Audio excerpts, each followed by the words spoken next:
അപ്പോൾ നമ്മുടെ സീരീസിൻ്റെ first schedule shoot ചെയ്യണം. ഞാൻ വീട്ടിലെത്തി ജസ്റ്റ് ഒന്ന് റൂമിൽ കയറിയപ്പോൾ തന്നെ അമ്മച്ചി പിന്നാലെ ഓടി വന്നിട്ട് പറയണത് താഴെ ഒരു മാവേലി വന്ന് നിൽക്കണം, മഞ്ജുഷയ്ക്ക് സർപ്രൈസ് തരാൻ വേണ്ടി വന്നതാണ്, വേറെ വീടുകളിലൊന്നും കയറിയിട്ടില്ലെന്ന്. അപ്പോൾ ഞാൻ ഓർത്ത് ദൈവം ഇത് ആരാന്ന് ഓർത്ത് ഓടി വന്ന് നോക്കിയപ്പോൾ മുഖം കണ്ടപ്പോൾ എവിടെയോ കണ്ടൊരു പരിചയം. പിന്നെ സൂക്ഷിച്ച് നോക്കിയപ്പോൾ എടാ ഗിരിരാജൻ കോഴി ഇത് നീയാന്ന് പറഞ്ഞാൽ ഞങ്ങളുടെ കസിൻ ചേട്ടൻ ജാക്സൺ ചേട്ടനാട്ടോ ഈ മാവേലിയുടെ കോസ്റ്റ്യൂമൊക്കെ ഇട്ട് സർപ്രൈസ് തരാൻ വീട്ടിലേക്ക് വന്നത്. ഇത്രയും ഓണം കടന്നു പോയതിൽ ഒട്ടും പ്രതീക്ഷിക്കാത്ത ഒരു സർപ്രൈസ് എന്ന് പറയാനുള്ളത് ഈ ഒരു വിസിറ്റ് തന്നെ ആയിരുന്നു കേട്ടോ. അപ്പോൾ ആ സന്തോഷത്തിന്റെ പേരിൽ ഞാൻ അൽത്താസിൽ നിന്ന് ഒരു ഷവർമയൊക്കെ ഓർഡർ ചെയ്ത് കഴിച്ചു. വേറെ ഒന്നല്ല, ഇതിന് ശേഷം വിസ്തരിച്ചൊരു കുളിയുണ്ട്.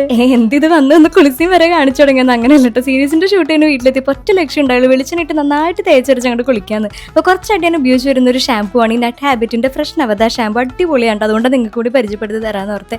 ഇത് ആക്ച്വലി 9 കെയർ നറിഷിംഗ് ഫോർമുല ഉള്ള ഒരു ഷാമ്പു ആണ്. നല്ല ചുവന്ന കളറാണ്. ഇതിൽ മെയിൻ ആയിട്ട് അടങ്ങിയിരിക്കുന്നത് ചെമ്പരത്തി, നെല്ലിക്ക, സോയ, എള്ള്, ഫെർമെന്റ്, റീത്ത, പിന്നെ ചീവയ്ക്കാണ്ട്. ഇത് നമ്മുടെ സ്കാൾപ്പിനും മുടിക്കും ഒരേപോലെ ഗുണങ്ങൾ നൽകുന്ന സാധനങ്ങളാണ്.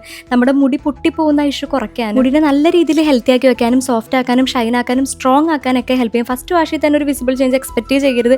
കണ്ടിന്യൂസ് ആയിട്ട് യൂസ് ചെയ്ത് വരുമ്പോൾ ക്രമേണ നമ്മുടെ മുടി കുറച്ചും കൂടി ബെറ്റർ ആയവരെയും ഹെൽത്തി ആയവരെയും ഷൈൻ ആയവരൊക്കെ ഫീൽ ചെയ്യാൻ പറ്റും. സോ വേണം എന്നുള്ളവർക്ക് പർപ്പിളിൽ അവൈലബിൾ ആണ്. പിന്നെ നെറ്റ്മാർ 30 എന്നുള്ള എൻ്റെ കൂപ്പൺ കോഡ് യൂസ് ചെയ്താൽ ഡിസ്കൗണ്ടും കിട്ടും.